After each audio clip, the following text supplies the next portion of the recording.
நாளை இங்கு மீண்டும் சபை கூடும். எப்பொழுதெல்லாம் உனக்காக சபை கூடி உள்ளதோ அப்பொழுதெல்லாம் ஒரு தாயாக தன் மகன் தலை மீது மரணம் எனும் வாள் தொங்குவதைக் கண்டு கவலை கொண்டேன். ஆனால் தாயே, ஒவ்வொரு முறையும் நான் காப்பாற்றப்பட்டுள்ளேன் தாயே. இதெல்லாம் வெறும் பிரமை பிரகலாதா. நீ மட்டும்தான் எனது உண்மை.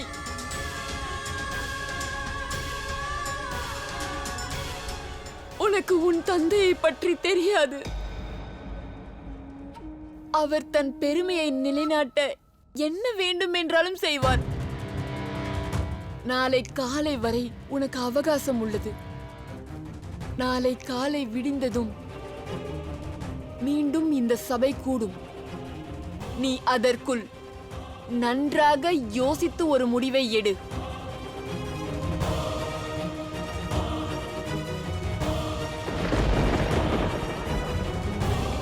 இந்த பிரபஞ்சத்தின் கடவுள் ஒருவர்தான். அவர்தான் உன் தந்தை, பகவான் இரண்யகசிப். நாளை நீ இந்த இடத்தில் நின்று உன்னுடைய தந்தையிடம் மன்னிப்பு கேட்க வேண்டும். அவரை புகழ்ந்து பேச வேண்டும்.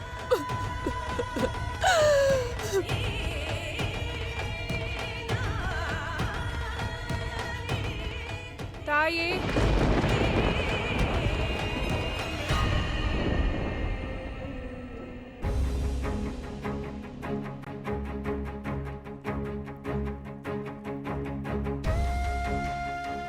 உன் தாயின் கண்ணில் கண்ணீர் வரக்கூடாது என்று எண்ணினால்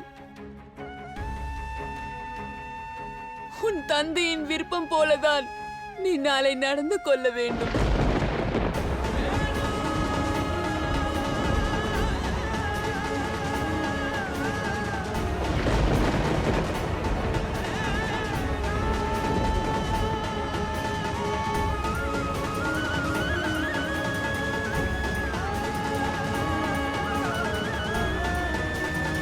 நமோ நாராயணா, காப்பாற்றுங்கள். ஒரு புறம் என் தாயாரின் கண்ணீர், மறுபுறம் உங்கள் மேல் உள்ள பக்தி.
அழ வேண்டாம் இளவரசரே,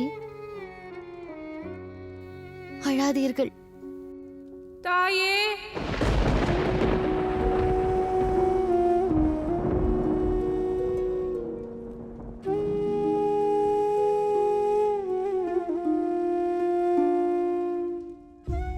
தாய் தானே உங்களை அனுப்பியுள்ளார்கள்.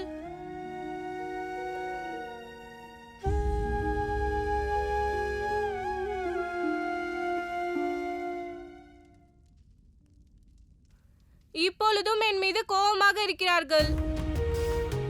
என் தாய்க்கு என் நிலைமையே புரியவில்லை. தாய் ஏன் வீணாக அழுது கொண்டிருக்கிறார்கள்? என்னுடன் நாராயணர் இருக்கும் வரையில் என்னை யாராலும் எதுவும் செய்ய இயலாது. இது ஏன் தாய்க்கு புரியவில்லை?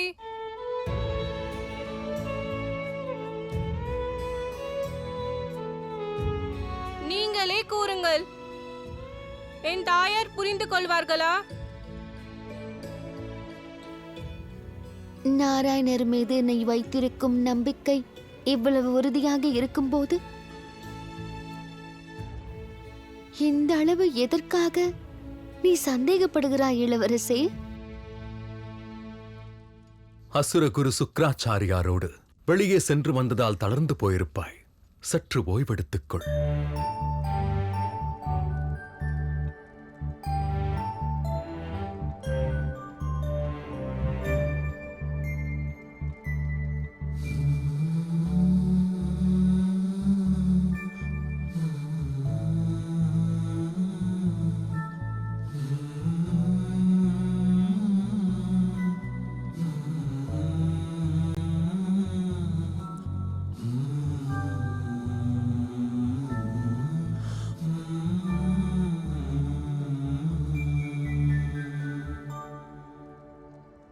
அச்சுதம் கேசவம் ராம் நாராயணம் கிருஷ்ண தாமோதரம் வாசுதேவம் வரம் ஸ்ரீதரம் மாதவம் கோபிகாவல்லவம் ஜானகி நாயகம் ராமச்சந்திரம் பிரஜே.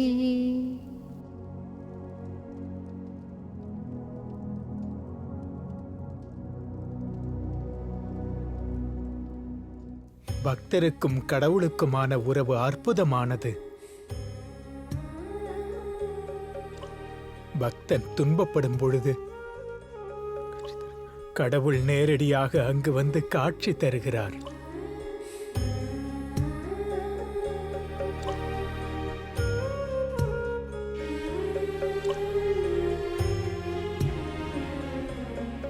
பிரகலாதனின் பக்தி வாழ்க.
பகவான் இரண்யகசிபு, பகவான் இரண்யகசிபு, பகவான் இரண்யகசிபு, பகவான் இரண்யகசிபு, பகவான் இரண்யகசிபு, பகவான் இரண்யகசிபு, பகவான் இரண்யகசிபு.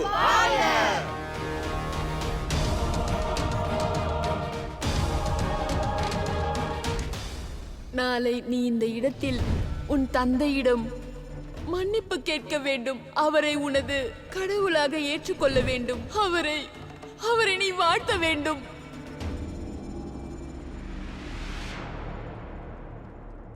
நீ நேற்று செய்ததை பற்றி விரிவாக குருதேவர் என்னிடம் கூறிவிட்டார். நீங்கள் நமோ நாராயணா என்று கூறுங்கள். அவர் நிச்சயம் உங்களுக்கு உதவி செய்வார். ஆனால் உன்னுடைய தாயார் என்னிடம் இரவு முழுவதும் உனக்கு உன் தவறை திருத்திக் கொள்ள வாய்ப்பளித்துள்ளதாக கூறினார். இது உனது இறுதி வாய்ப்பாகும்.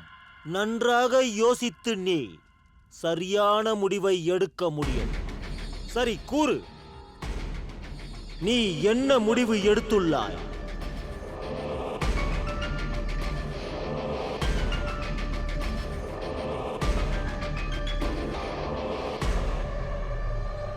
கூறு மகனே, கூறு கூறு.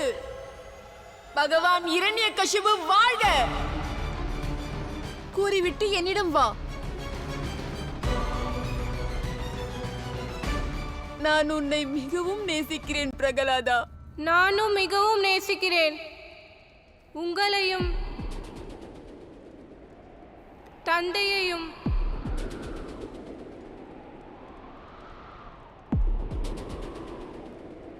மற்றும் நாராயணரையும் நாராயணரையும் நாராயணரையும் நாராயணரையும் நாராயணரையும் நாராயணரையும் நாராயணரையும் நாராயணரையும் நாராயணரையும் நாராயணரையும் நாராயணரையும்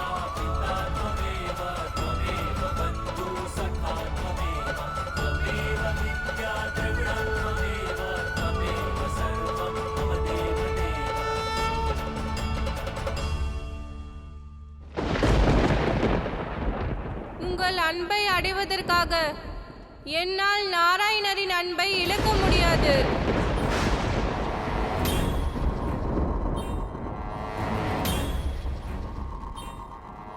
ஆனால் நான் ஒன்றை ஏற்றுக்கொள்கிறேன்.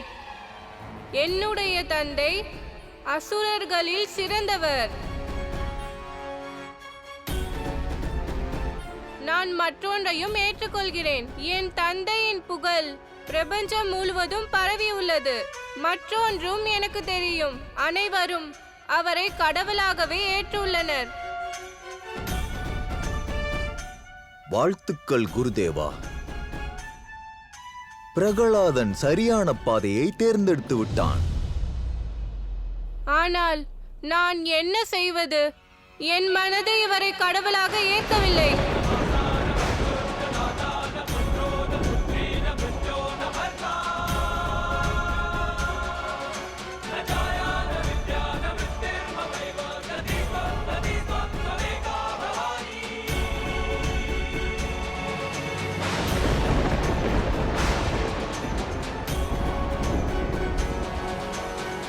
நடந்ததை பாருங்களேன். அந்த பெண்ணுக்கு ஒரு ஆபத்து வந்தபோது அனைவரும் தந்தையின் பெயரை கூறினார்கள். ஆனால் அவர் உறங்கிக் கொண்டிருந்தார்.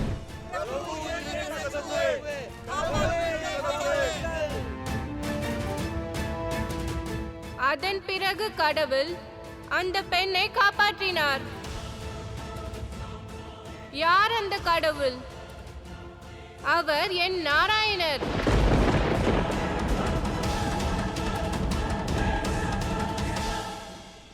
பக்தன் நிம்மதியாக உறங்குவதற்கு பகவான் தன் இன்பத்தை துறக்கிறார்.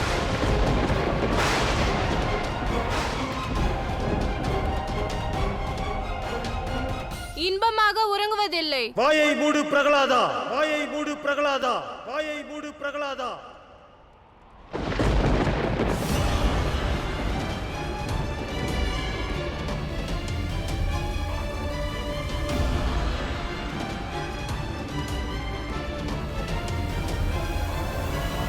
இனி ஒரு வார்த்தை கூறாதே. கூறினால் உன்னை ராஜத்ரோகியாக அறிவித்து விடுவேன்.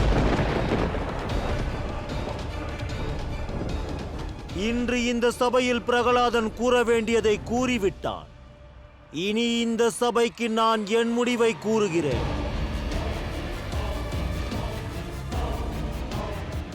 இது என்னுடைய கட்டளை. இதற்கு பிறகு பிரகலாதன் என்றுமே ஓம் நமோ நாராயணா என்று கூறக்கூடாது.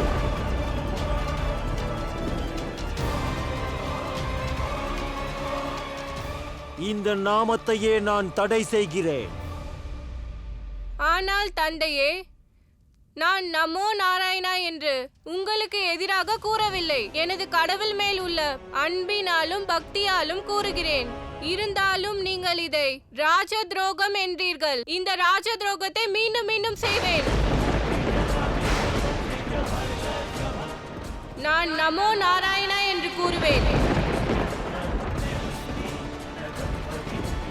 வார்த்தையால் இல்லையெனில் மனதால்.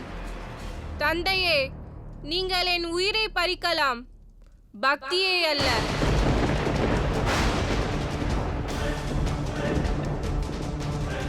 என் உடலில் மூச்சு இருக்கும் வரையில் ஒவ்வொரு மூச்சும் நாராயணர் பெயரை சொல்லும்.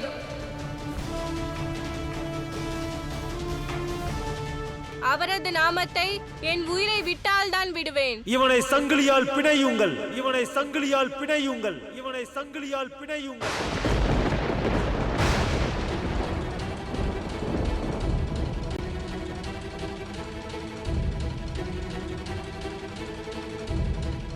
இவன் என் மகன் அல்ல, ராஜ துரோகி.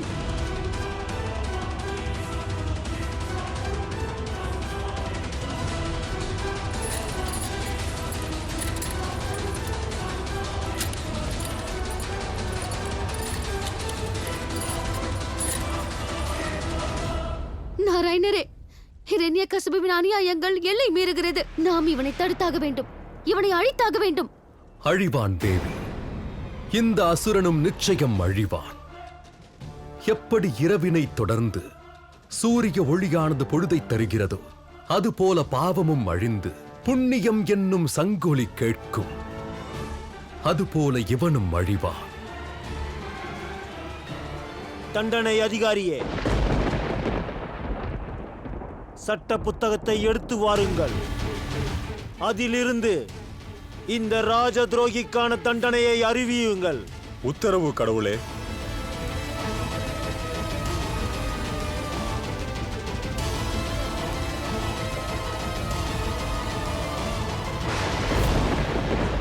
அவன் அட்டுழியத்தை பார்த்தீர்களா? ஒரு சிறுவனிடம் கொடூரமாக நடந்து கொள்கிறான்.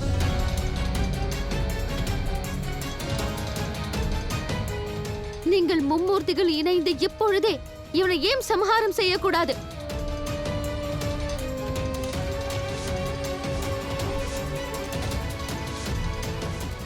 பாவங்களை செய்யும் பாவி அவன் தந்தை. அப்படி இருந்தும் மகன் பிரகலாதன் ஏன் இவ்வளவு துன்பங்களை அனுபவிக்கிறான்?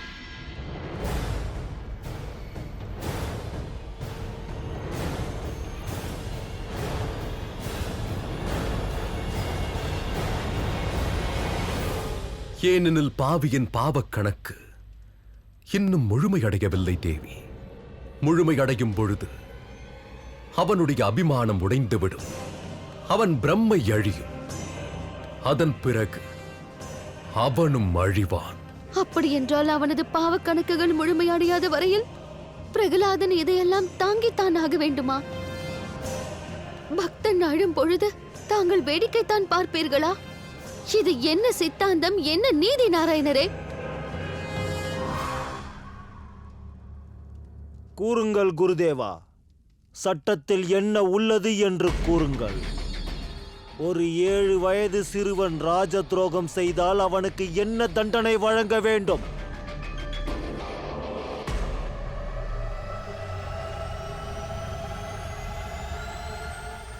மரணம். வேண்டாம், அப்படி இருக்க வாய்ப்பில்லை.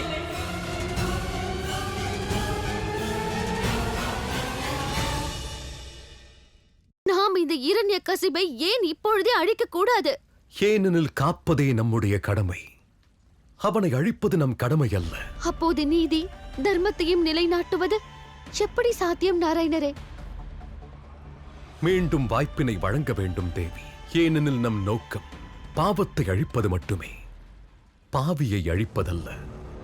நீ மிகப்பெரிய ஞானி அல்லவா குருதேவா? இதோ நீயே இதை படி. ஒரு அரசன் ராஜ துரோகிக்கு நிச்சயம் மரண தண்டனை வழங்கியாக வேண்டும். அதனால் இறுதி நொடி வரை வாய்ப்பளிக்க வேண்டும். அப்பொழுது அதர்மம் நிச்சயம் அழிந்துவிடும், நல் மார்க்கத்திற்கு திரும்பிவிடும்.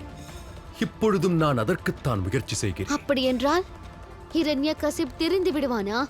அதற்கும் வாய்ப்புள்ளது.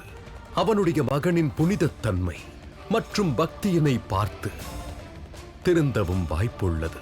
ஆனால் அவ்வாறு அவன் திருந்தவில்லை என்றால்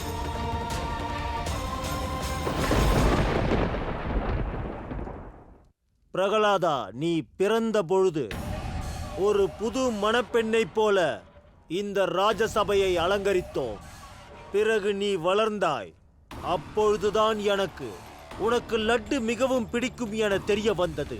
ஆகையால் மிகச்சிறந்த சமையற் கலைஞர்களால் உனக்காக சுவையான லட்டுக்கள் செய்யப்பட்டது. உன் வாழ்க்கையை வண்ணமயமாக்க எந்த தந்தை சிரமப்பட்டானோ அவன் மரியாதையை நீ அழிக்க பார்க்கிறாயா? ஒரு அரசனுக்கு எதிரியாகி விட்டாய். குறைந்தபட்சம் உன் தந்தைக்காவது ஆதரவாக இரு. இந்த சபையின் முன் சத்தியம் செய். இதற்கு மேல் என்றும் ஓம் நமோ நாராயணா என்று கூற மாட்டாய் என்று சொல்.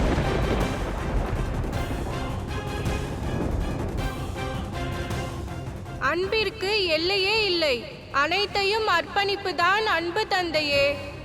நான் உங்களை மிகவும் நேசிக்கிறேன். ஆனால் உங்கள் கருத்தை நான் ஏற்க மாட்டேன்.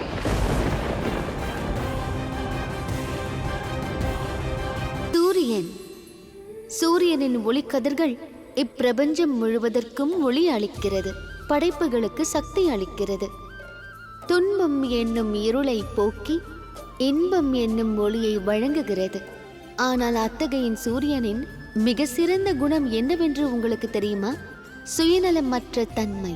சுயநலத்தை விட்டுவிட்டு சுயநலமற்றவர்களாக நீங்கள் மாறினால் வாழ்க்கையில் அமைதி என்னும் வைகுண்டத்தை நீங்கள் அடைவீர்கள்.